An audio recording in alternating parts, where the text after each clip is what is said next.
embrasser les métaphores, à les faire nôtres, à les accueillir dans notre âme. Et bien sûr, la métaphore, ça s'embrasse, ça se prend dans les bras avec l'âme, et pas avec le corps. Mais cette image de Majnoun enlaçant les gazelles, c'est une invitation à nous dire, au fond, c'est comme ça que vous devez faire avec les métaphores du poème. Vous devez les prendre dans vos bras et les baiser.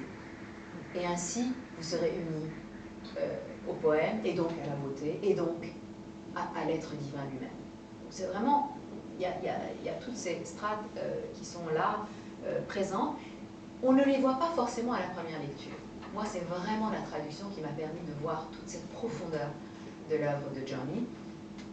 Et maintenant que j'ai donné déjà plusieurs conférences, plus ça va, plus je les vois en fait, ces strates de profondeur. Donc merci à Adia de Séville de m'avoir demandé de faire cette traduction, et merci à tous ceux qui m'invitent à donner des conférences, parce que c'est pour moi-même une fête de mon propre esprit, parce que je comprends des choses à travers chaque relecture, et c'est peut-être le propre des chefs-d'œuvre. Et je vais terminer, parce que je vois qu'il est déjà 20 heures, je vais terminer par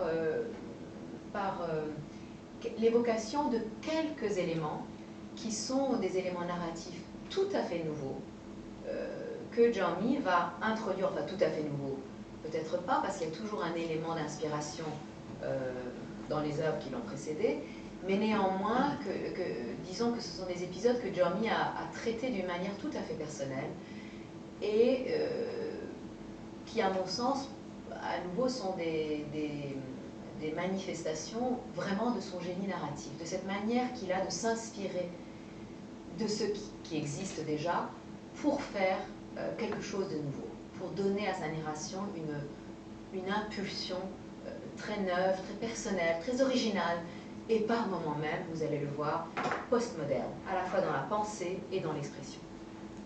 Alors, un des épisodes, un des éléments très nouveaux, très osés, je dirais, de la part d'un grand cheikh mystique qu'il est, et d'un théologien aussi, parce que Johnny était aussi Imam Jomé, hein, donc ça veut dire il prêchait à la mosquée, il avait le droit de donner des décrets religieux, donc il était au-dessus de tout soupçon en matière d'islamité. Et vous allez voir ce que nous dit ce grand maître de la théologie et de la mystique, au sujet donc du pèlerinage à la Mecque. Alors il y a, dans l'histoire, dans la légende originelle de Majnoun, reprise d'ailleurs par Nezami dans un très beau chapitre, on nous dit que le père de Majnoun, un jour, dit à son fils, viens, nous allons aller à la Mecque ensemble, puisque ça se passe au 1er siècle après la révélation de l'islam, donc ça se passe dans un milieu islamisé. Hein. Donc le père de Majnoun, en fait, emmène son fils à la Mecque pour que Majnoun demande à Dieu de le guérir de cet amour qu'il a pour Leïla, et qui est donc considérée comme une maladie, en fait, une maladie mortelle, potentiellement mortelle.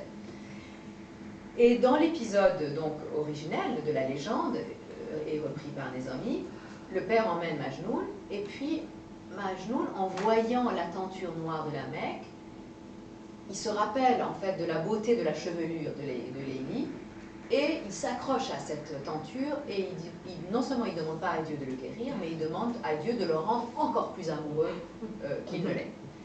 Au désespoir de son père, qui se dit, bon, bah, en fait, mon fils est au-delà de toute guérison, il est vraiment très très atteint. Donc ça, c'est la légende. Jaume ne va pas nous raconter la légende de la même façon. D'abord, il ne va pas nous dire que Majnoun se rend à la Mecque pour demander la guérison. Il ne nous dit pas qu'il y va sur injonction de son père. Il nous dit autre chose. Il dit en fait que Majnoun dit un moment à Dieu, « Oh mon Dieu, si tu me rends possible une fois que je rencontre à nouveau une fois Léili, dont il est tombé amoureux déjà depuis un certain temps, et qui lui a été donc dont la vision est rendue interdite par la famille, par la tribu de Léili. Donc la tribu de Léili a interdit à Majnoun de s'approcher de près ou de loin d'elle. Donc Majnoun dit, oh mon Dieu, si tu rends possible la vision de Léili, pour te remercier de cela, je ferai un pèlerinage à la Mecque.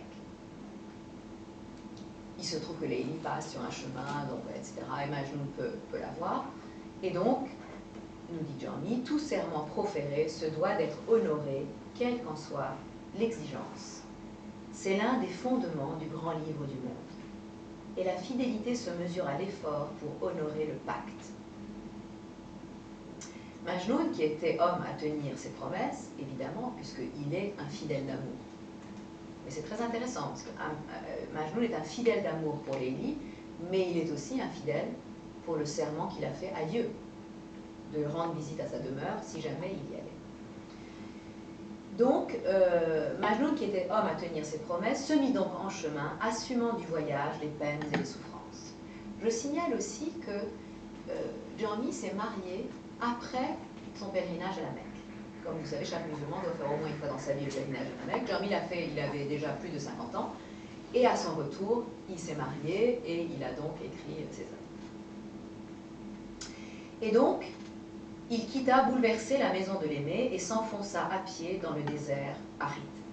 Donc la maison de l'Aimé, c'est la tente de Lélie où il l'a rencontrée.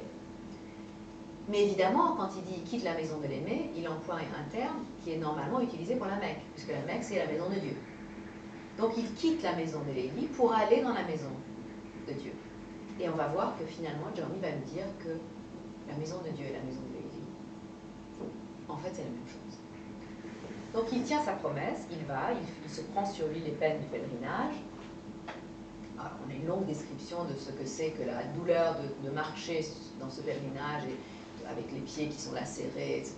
Bon, parce qu'il y va à pied, évidemment. Le tout grand pèlerinage chez les soufis se fait à pied. Certainement pas dans une caravane ou à dos de chameau. Et, nous dit Jami, tandis que les pèlerins foulaient l'enceinte sacrée en clamant « Me voici, ô Seigneur, labbaik », parce que quand on arrive à la Mecque, dans le rite, il faut dire labbaik, ça veut dire « me voici ». Majnoun ne prononça aucune de ces formules. À la place, il n'avait que le nom de Lélie au cœur et à la bouche. Contemplant, ébloui de beauté, la Kaaba qui resplendissait dans son écrin noir, lui revint en mémoire la beauté de Lélie, et saisi d'un désir brûlant, il poussa un cri déchirant. Il se mit à tourner autour de la demeure en songeant à la lune laissée en sa demeure. La lune si lointaine, adulée, séparée, cette pensée lui fit exhaler un soupir qui était une flamme. Ça veut dire qu'il est autour de la Kaaba et qu'il ne pense que à Lélie et qu'il se dit en fait la vraie demeure de Dieu, c'est la tente de Lélie. Ce n'est pas la Kaaba. La Kaaba n'est qu'une métaphore de Lélie. Donc vous voyez le renversement qu'il fait de la métaphore, c'est extraordinaire. D'habitude on dit dans les autres poèmes, Lélie était comme la Kaaba, elle avait la chevelure noire comme la Kaaba. Là il dit non, c'est la Kaaba qui est la métaphore, vous voyez, qui est elle-même comme Lélie. La Kaaba sans Lélie, c'est une maison vide.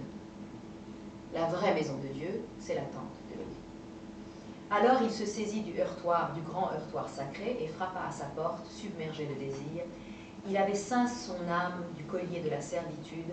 Il était emporté irrémédiablement de cercle en cercle, les circumambulations, de cercle en cercle, par le tourbillon de la passion. Alors, les yeux baignés de larmes, il s'accrocha à la robe qui recouvrait la Kaaba, donc la chevelure devient carrément une robe, en disant, je vous signale quand même que la robe, c'est ce qui couvre le Saint des Saints, le corps nu, en fait. Ô toi qui te retiens derrière, ô toi qui te tiens derrière le rideau dans l'alcôve des grâces, toi qui dénoues les liens des voiles du secret, tu as vaincu les étrangers et désormais les uns comme les autres tournent leur face vers toi. Tous, persans ou arabes, mettent leur espoir en toi. 1000 têtes augustes ont mordu la poussière sur ton champ de bataille. Tu es comme une pierre lancée sur les vitraux de nos temples d'idoles.